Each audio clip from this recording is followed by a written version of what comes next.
माझं रमेश पाटलाला एवढंच सांगणं, स्टंट तुम्ही तिकडे आमदाराकडे खासदाराकडे मंत्र्याकडे करायचे, पण इथं संविधानिक मागणी जाते पाटलाची. गेले 40-45 वर्षाचा लढा आहे त्यांचा. आणि तुम्ही जर इथे येऊन स्टंट करीत असताना रमेश पाटलाला माझे सांगणे, स्टंट दुसरीकडे करायचे, कारण इथं खरा 96 कोळी पाटील बसलेला आहे उपोषणाला. आणि असे जर स्टंट करायचे असते तर तिकडे आंतरवलीमध्ये जाऊन करायचे, तिथं डुप्लिकेट पाटील बसलेला आहे आणि ते 3 वर्ष झालं समाजाला फसवितोय. तिथं स्टंट करायचे, त्याला काय साडी चोळी बांगड्या काय घालायचे तर आंतरवलीतल्या जरांगीला घालायच्या. इथं स्टंट करायचे नाही, कारण इथं आहे का कट्टर मावळे छत्रपतीचे. येणारा काळ खूप जड असणार असे जर स्टंट केले तर.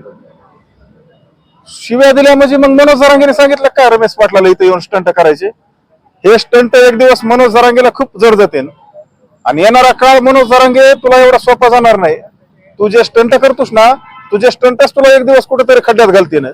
तू आता हे स्टंट करायचे बंद कर, कारण तुझे स्टंट, तुझे गनिमे कावे, तुझे हे सारे जे अंडे पिल्ले आहेत ना, हे सारे अमोलला माहिती.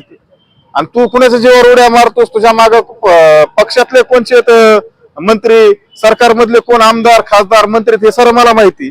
आणि तू माझं काहीच करू शकत नाहीस.